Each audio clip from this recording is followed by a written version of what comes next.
네, 다음은 제 2파트에서는 유학기에 대해서 말씀을 드리겠습니다. 그러니까 안익태 선생은 미국 가서 활동을 하다가 유럽 갔다가 다시 미국에 재진입하는 이런 시기가 있었고요. 윤희상은 유럽 활동이 1기, 2기, 3기가 있는데 이 파트에서는 1기와 2기까지 말씀을 드리겠습니다. 그래서 미국 가기 위해서 일본으로 가서 한 달 동안 체류를 하면서 수속을 합니다. 그래가지고 배를 타고 호놀룰루에 들렸다가 열흘 후에, 일주일 후에 샌프란시스코에 도착을 하게 됩니다. 일단은 이제 뭐 요즘도 그런 경향이 많습니다만 가면은 일단 교회를 가죠. 그죠? 교회를 가게 되면 한국 사람들을 많이 만날 수가 있고 여러 가지 또 도움을 받을 수가 있으니까요. 그래가지고 이제 샌프란시스코 한인 교회를 갔습니다. 그래가지고 동포를 위한 작은 음악회도 개최를 하고 그래서 교민들이 외국가 전창을 한다고 했는데 Old Lang Syne이라는 저희 외국 노래 그 어떤 민속 음악을 곡조를 따가지고 가사는 이제 안창호 선생님이 작사를 하고 이걸 쓰고 있는 걸 봤습니다. 그래가지고 어떻게 우리나라 국가인데 외국의 노래를 가지고 하느냐 이런 생각이 들어서 그때 애국가를 작곡해야 되겠다고 마음을 먹고 36년에 애국가를 작곡을 합니다. 신시내티 음악원에 가서 아까 말씀드렸던 그 박원영 선배하고 만나고 도움도 좀 받고 그 다음에 신시내티 교향악단의 제1첼로 주자가 됩니다. 그리고 필라델피아로 이주를 해서 커티스 음악원 템플 대학에도 적을 두고 첼로 독주회도 개최를 합니다. 그러면서 이제 대학에 적을 두고도 연주 여행을 좀 하는 게 어떠냐 이런 충고가 있어가지고 그걸 받아들여서 미국에 연주 여행을 갔습니다. 여러 도시를 가는데요. 시카고, 클리블랜드, 에이크런, 뉴욕, 필라델피아 쭉 가는데 아마 굉장히 반응이 좋았던 것 같아요. 그래서 결국은 이런 활동이 나중에 유럽으로 진출할 기회를 갖게 되는 그런 기회가 됩니다. 그리고 필라델피아 음악대학에 입학을 했는데 이때 그 지휘자가 스토코프스키 아주 유명한 그 당시에 뭐 거의 제1의 지휘자라고 할 수가 있죠. 필라델피아 교향악단을 거의 세계적인 수준으로 키운 그런 지휘자라고 할 수가 있죠. 근데 이분이 안익태에 대해서 굉장히 관심을 많이 가지고 있었습니다. 그래가지고 안익태가 교회에서 지휘를, 합창단 지휘를 하고 있었거든요. 그래서 이제 그 지휘를 하는데 그 교회 일부러 와가지고 안익태가 지휘하는 것도 살펴보고 이러면서 자기 오케스트라 연습단원으로 입단을 하라고 그랬습니다. 뭐 굉장한 이건 뭐 권유였죠. 그죠? 그래서 동양인 최초로 그 필라델피아 교향악단에 입단을 하게 됩니다.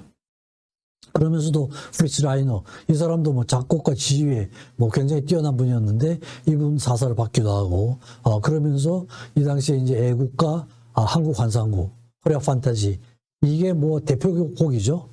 이 아주 대표곡입니다. 여기에 애국가가 들어가 있습니다. 이런 것도 구상을 하게 됩니다. 그러면서 이제 필라델피아 음악대학을 35년도에 졸업을 하는데 그러면서 한국 애국가도 완성을 하고 한국 환상곡도 완성을 합니다. 한국 환상곡이 이게 마지막 부분에 합창이 들어가 있거든요. 합창이 들어가 있는데 그 합창 부분에 애국가를 집어넣습니다. 애국가를 집어넣어요. 그리고 그 애국가를 전부 우리나라 말로 부르도록 이렇게 딱 해버렸어요. 그러니까 이제 애국가가 어떻게 보면 망국가가 된 셈이죠. 그죠? 그리고 이 한국 환상곡이라는 곡에 굉장히 자신감을 갖고 콩쿠르에 지원을 합니다. 그래서 코리아 판타지에 응모를 하는데 예선을 통과해가지고 카네기 홀에서 본선 지휘를 해야 됩니다. 카네기 홀에 처음 쓰게 되죠. 근데 뉴욕 심포니 오케스트라 단원들이 제멋대로 한 거예요. 고의적으로 엉터리로 연주를 한 거예요.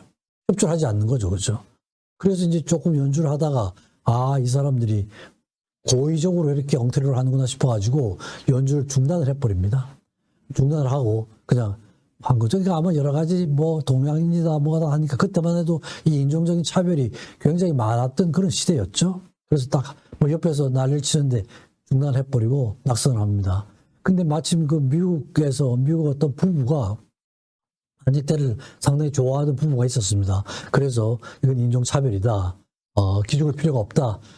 미국에서 하지 말고 유럽으로 좀 갔다 오라 이럽니다. 이 사람들이 도와줘가지고 경비도 대주고 이래서 유럽에 잠깐 다니러 가죠. 굉장히 고마운 그런 미국인 부부라고 할 수가 있습니다. 그래가지고 한 3개월 계획으로 유럽에 가서 이제 말하자면 연수를 간 셈이죠. 그래서 오스트리아의 펠릭스 마인가르트너, 이분은 작곡가로도 그렇고 지휘자로도 그렇고 거의 1인자였던 분이죠. 그리고 특히 베토벤의 전문가였어요. 그래서 이분한테 아주 열심히 배우고, 이게 나중에 지휘자로 작곡가로 성장하는데 굉장히 중요한 역할을 했던 것 같습니다. 힌데미스는 이제 완전 현대음악 작곡가인데 잠깐 만나서 얘기를 좀 했던 것 같고요. 그래서 지휘법 3개월 배우고 베토벤 곡에 대한 집중 탐구를 하고, 그 다음에 베토벤을 모델로 한 작곡도 이렇게 연습 삼아 하는 이런 것도 아주 체계적으로 작곡 공부도 하고 베토벤 공부를 체계적으로 할 수 있었습니다. 결국 나중에 거의 베토벤 연주로는 아니타가 1인자가 됩니다. 그래서 이제 갔다가 다시 와서 다시 이제 정식으로 유학을 하게 되죠. 그리고 이 시기는 미국 진출 시기가 됩니다. 그래서 그 파리 교향협회 교향악단하고 런던 브리티시 교향악단을 지휘할 기회가 있었는데 이게 상당히 평이 좋았던 것 같아요. 그래서 이제 이게 기회가 돼가지고 유럽에 눌러 앉을 이런 기회가 됩니다. 그리고 연주의 스케줄이 점차 늘어납니다. 그러면서 이제 이 사진에서 보이는 분이 리하르트 슈트라우스인데, 이게 뭐 그 당시에 최고 대가였죠. 낭만주의 바그너, 리스트 바그너의 뒤를 잇는 낭만주의의 최고 대가였는데 이분을 만나게 됩니다. 이게 이제 굉장히 중요한 역할을 하게 되죠. 이분이 완전히 아닉테를 자기 수제자로 삼아요. 아닉테의 그 작곡적인 능력, 지휘의 능력을 물론 배우기도 하지만 완전히 인정을 합니다. 그래가지고 자기가 작곡한 코리아 판타지 한국 환상곡의 악보를 갖다 줬더니 거기에 대한 평을 이렇게 했습니다. 음악 기법 많이 배우죠, 그죠? 슈트라우스한테 작곡 기법도 배우고 사상도 배우고 음악관에도 지대한 영향을 하고, 지휘에서 굉장히 유명한 그 오케스트라를 다 지휘를 하는데 중간에 다 리하르트 슈트라우스 이분이 다리를 놔주기도 합니다. 나중에는 이제 독자적으로 했지만, 그다음에 한국 환상곡이 세계 무대로 진출할 수 있는 기회가 됩니다. 그러니까 은인이자 스승이자 매니저자 또 매니저이자 삶의 모델까지 됐던 분이죠. 그래서 이 한국 환상곡에 그 악보를 갖다 줬더니 이제 여기에 대한 평가가 감정이 풍부하고 기초도 아주 탄탄하고 민족적인 특성도 우리나라 그 민속음악이 많이 들어가 있거든요. 그 특성이 잘 표현되어 있고 바하와 베토벤 공부를 좀 더 해가지고 그 사람들의 음악 정신이 조금 더 가미가 될 수 있으면은 훨씬 좋겠다 이런 거죠. 그러면서 한국적인 특성과 서양 음악을 통합할 수 있는 이런 걸 시도를 해보라. 아주 긍정적인 반응과 적절한 그런 충고를 해주죠. 그래서 결국 그 한국 환상곡을 더블린에서, 아일랜드의 더블린에서 초연을 합니다. 미국에서, 유럽에서는 이게 초연이었죠. 초연인데 아까 말씀드린 것처럼 마지막 애국가 부분을 좀 우리나라 말로 부르도록 했어요. 아예 작곡자가 그렇게 만들어 뒀습니다. 그리고 작곡자가 지휘를 하죠. 이게 이제 저거는 어느 나라에서 저걸 연주를 하든 그 부분은 우리나라 말로 노래를 해야 되는 거예요. 그렇죠? 애국가를 만국가로 만든 사람이죠. 그렇죠? 이게 이제 뭐 불평이 많았죠. 그 하려고 그러면 발음이 억수로 어려워지죠. 뭐 발음이 어렵다 뭐 어쩌다 많은데 무조건 하는 거죠. 그렇죠? 그래가지고 그때 이제 초연해서 저렇게 했기 때문에 그 후에도 계속 저거는 전부 우리나라 애국가를 부르도록 되어 있습니다. 그러면서 이제 베토벤, 슈베르트, 모차르트의 곡들을 같이 이제 초연을 했습니다. 그리고 리하르트 슈트라우스한테는 매주 2회씩 정기적으로 사사를 받습니다. 작곡도 지휘 다 같이 이제 배우죠, 그죠? 그러면서 이제 보니까 프루트 뱅글러, 클레멘스 크라우스라는 이 아주 그 지휘의 대가였죠. 지휘의 대가였죠. 이 사람들도 다 보니까 나중에 슈트라우스의 제자였어요. 프루트 뱅글러처럼 저건 아주 전설적인 지휘자입니다. 지휘자라는 게, 지휘라는 게 독립된 그런 음악 분야로 완전히 독립이 된 게 저 사람부터라고 그러거든요. 저 사람도 같은 제자였어요. 그리고 이제 슈트라우스의 75회 탄신 기념회, 이때 그 여러 가지 음악회가 많은데 지휘의 거의 대부분을 아닉테가 담당을 했습니다. 그러니까 굉장히 인정을 받고 리하르트 슈트라우스가 아꼈던 제자였어요. 80회 생신 기념 음악제를 했는데 그때 짤스부르크에서, 짤스부르크는 모차르트 고향이죠. 찰스 구르트 음악자가 굉장히 유명하잖아요. 그죠? 거기에서 80회 생신기념 음악자를 했는데, 지휘자를 3명을 초청을 했어요.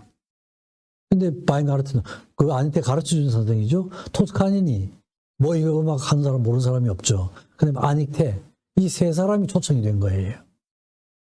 그러니까 이미 저때 아닉테는 지휘자로서 뭐 그때 거의 세계 최고 수준에 있었다고 이렇게 볼 수가 있죠. 그죠? 다 뭐 세계적인 대가들입니다. 그리고 파리 교향악단의 초청으로 베토벤의 밤 교향곡 9곡을 연주를 했는데 이 가수 9곡을 9일 동안 매일 한 곡씩이죠. 1번부터 9번까지. 전국 연주회를 아닉테한테 맡길 정도였으니까 이제 베토벤의 연주자로는 거의 뭐 최고 수준에 있었던 이런 상태였습니다. 그리고 그때 이제 2차 대전 때 막 파리 시가전이 일어나고 막 이러니까 파리 주재하던 스페인 대사가 아닉테한테 왔습니다. 와가지고 지금 위험하니까 자기가 스페인으로 피난을 가니까 가게 되니까 함께 가자고 그럽니다. 그러니까 이제 다른 무슨 특별한 방법은 없고 위험한 상태가 되니까 그 사람을 따라가지고 스페인으로 가게 되죠.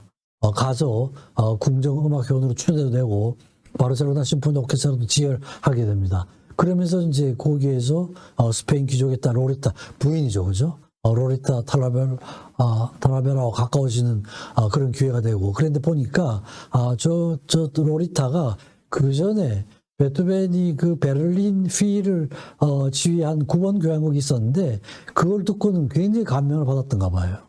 그래가지고 가까워져서 결혼하는데 실제로 저때 로레타가 딴 남자하고 약혼을 한 상태였어요.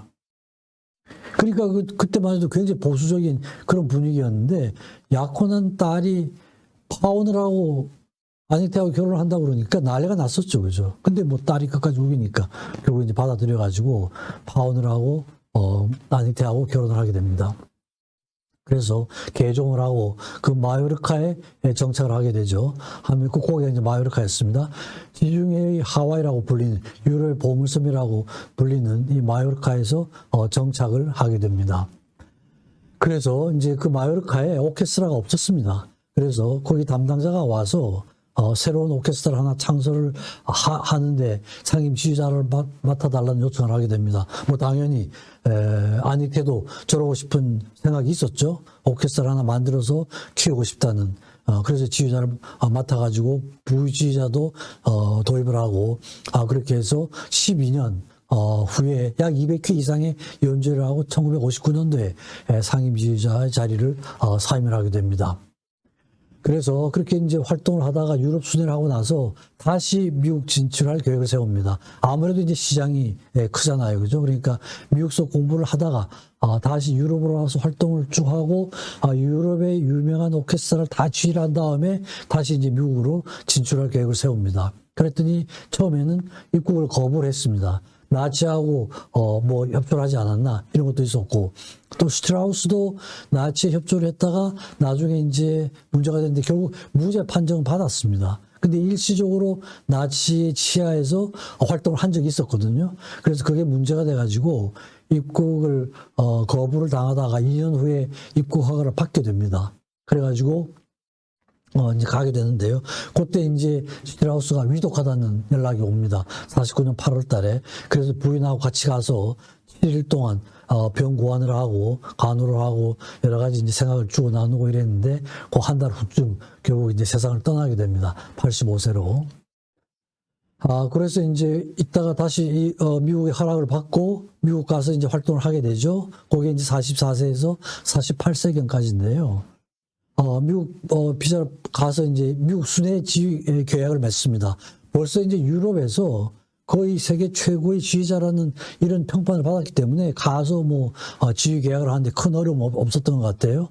그리고 이제 처음 유학을 갔을 때 필라델피아 심포니 오케스트라하고 관계가 있었잖아요. 그래서 그 스토콥스키가 임기를 끝내고 유진 올만디 이 사람도 이제 뭐 스토콥스키가 거의 뭐 세계 수준으로 키우고 더 발전시킨 사람이 유진 올만디죠. 담당을 하고 있었는데 그 지휘권을 아닉테한테 완전히 넘긴 게 아니라 지휘를 하도록 해줬습니다. 그래가지고 베토벤, 차이콥스키, 아닉테 자신의 곡을 연주를 하는 이 계기가 돼가지고 다른 오케스트라 아니죠? 홀리우드 볼, 신시내티, 샌프란시스코, 오클라호마 유명한 미국의 그런 전 오케스트라를 다 지휘를 했습니다. 다 지휘를 하고 상당히 좋은 평판을 받습니다. 그러니까 유럽과 미국의 세계 최고의 오케스트라를 다 지휘를 한 거예요. 그러면서도 좋은 평판을 받고, 그러니까 뭐 지휘자로서 뭐 세계 탑 클래스라고 그렇게 얘기를 할 수가 있죠, 그죠? 그리고 이제 윤희상은 처음 유럽으로 가서 1기, 2기가 이제 요 시기에 해당이 되는데요. 가서 1기 때는 가서 이제 자기가 기본적인 생각이 있었기 때문에 자기의 그 고유한 주요 기법을 개발했습니다. 그러니까 서양에서는 없던 기법을 개발했어요. 그렇게 하고 또 동아시아 연주 기법과 서양 악기를 결합을 하는 이런 시도를 하고 초보적이긴 하지만 자신의 음악 스타일을 결정짓는 시기라고 할 수가 있습니다. 처음에는 유학을 갈 때 파리 국립고등음악원으로 가게 됐어요. 거기 초청장을 받아가지고.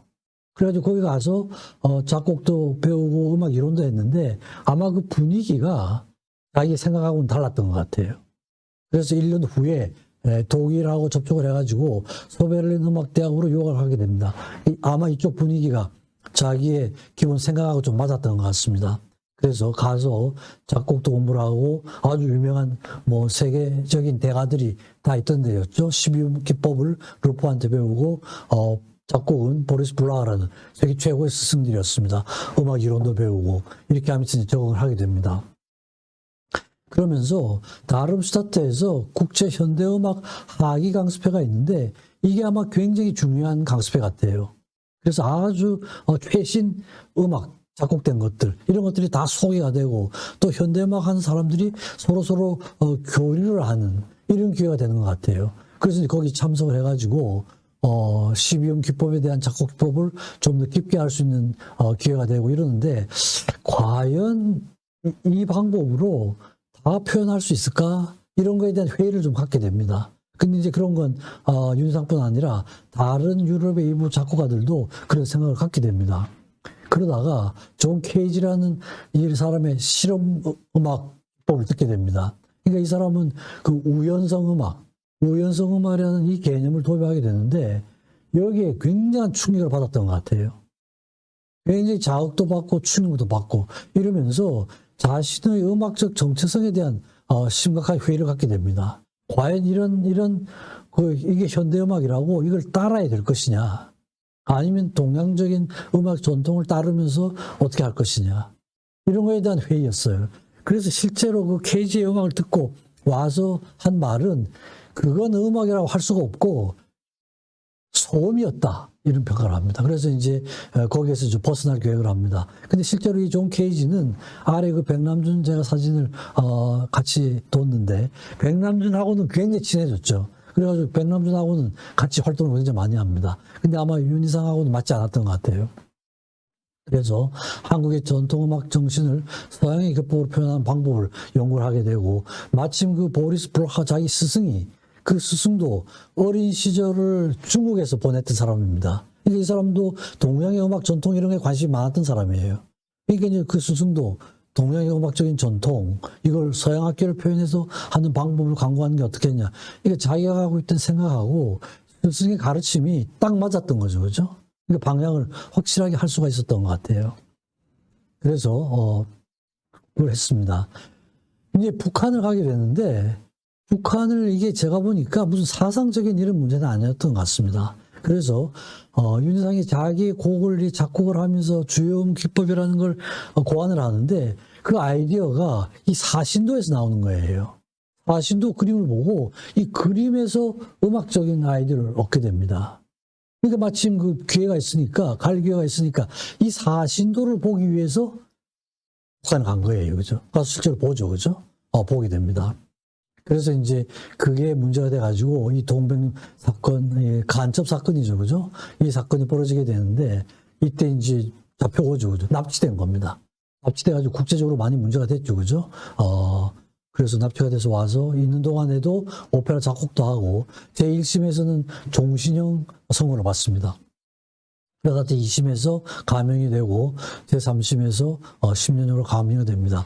그래서 이제 자기는 굉장히 억울하다 이래가지고 갇혀 있는 동안에 자살 시도도 합니다. 그래서 머리를 다치고 아래는 이제 재판을 받는 장면입니다.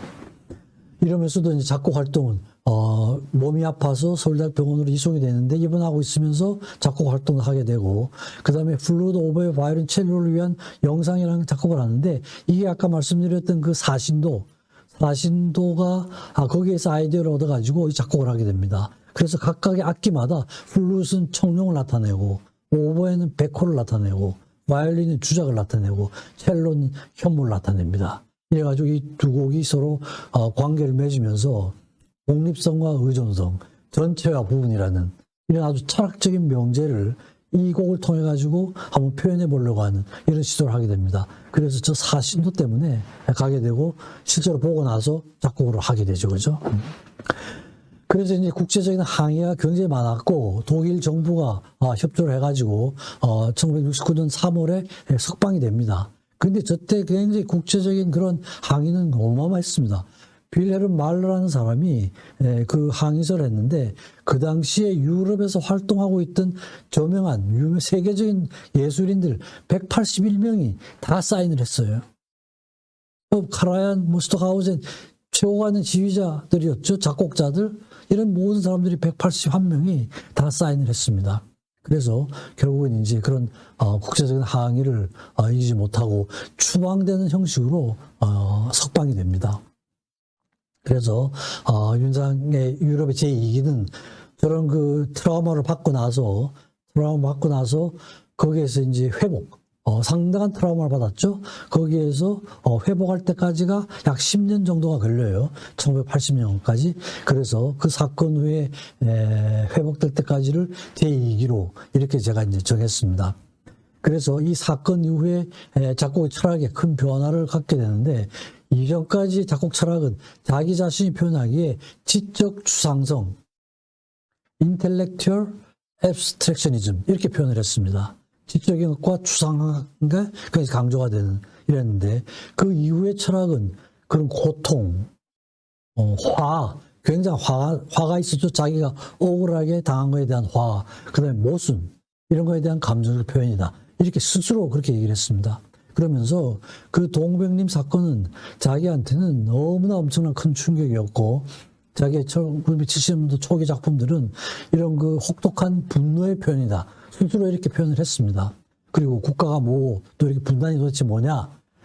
압박받는 사람의 인권은 뭐냐? 분단 국가의 모순은 뭐냐? 이런 거에 대한 회의를 하고, 이런 걸 음악을 통해서 해결하려고 하는 이런 시도를 했던 거죠. 그러면서 예술과 나의 삶은 절대로 분리될 수가 없다. 이런 생각하에 작곡을 했던 겁니다. 그래서 오보의 독주를 위한 피리는 우리나라 피리입니다. 이런 곡을 했는데, 여기에서 오보에는 자기가 수감돼 있을 때 이거 절규를 표현을 한다. 이렇게 해서 첫 유럽 시기에 가장 감정적인 곡으로 평가를 받는 곡입니다. 그래서 아까 잠깐 말씀드렸던 그 주요음 기법이라는 게, 이게 이제 윤희상 고유한 기법입니다. 자기 음악어법의 기본을 이루는 개념이다 이랬는데, 이게 이제 서양의 기법하고 다른 거는, 서양에서는 하나하나는 그 자체로 의미를 가질 수가 없죠. 음은 반드시 집단이 돼야 의미를 갖게 되는데, 동양음악 자기의 주요음 기법은 하나하나가 자체로 독립성을 갖는다는 거예요. 굉장히 엄청난 차이죠. 그죠? 하나하나가 그 변화를 하면서 독립성을 갖는다. 이게 이제 서양의 음악 어법과는 가장 큰 차이라고 할 수가 있습니다. 그래서 이제 그걸 제가 고안을 해서 그걸 가지고 작곡을 하기 시작하는 거죠. 그리고 1972년도에 뮌헨 올림픽이 열렸잖아요. 뮌헨에서. 거기에서 문화 행사를 하는데 개막식 공연을 윤혜상에게 의뢰를 했습니다. 그래가지고 심청을 주제로 한 오페라를 만든 거예요. 그렇죠? 우리나라 주제를 가지고 서양 음악 기법을 통해 가지고 표현을 해가지고 굉장히 호평을 받습니다. 개막식 공연이었어요. 그러니까 서양 사람들이 심청회하고 뭐 신봉산 역할을 서양 사람들이 하는 거죠, 그렇죠? 저걸 하느라고 독일 팀이 나와가지고 굉장히 많은 서치를 하고 왔던 겁니다. 그러면서 해외 민주화 운동에 투신을 하고 서베를린 예술회원에 초대가 됩니다.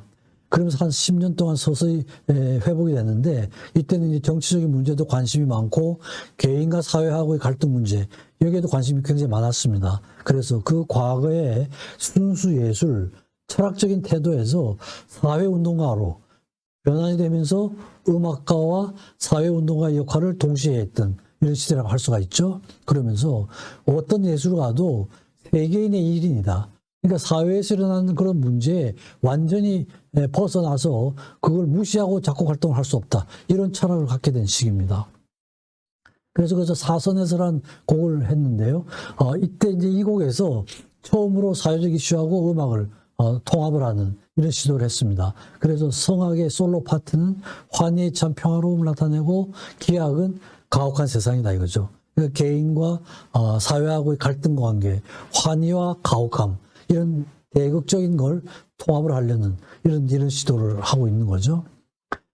그러면서 이제 협주곡에 대한 관심이 참 많았습니다. 그래가지고 자기의 정치적인 경험을 협주곡의 형태로 표현하겠다. 독주악기하고 오케스트라의 서사구조를 갖는 거죠.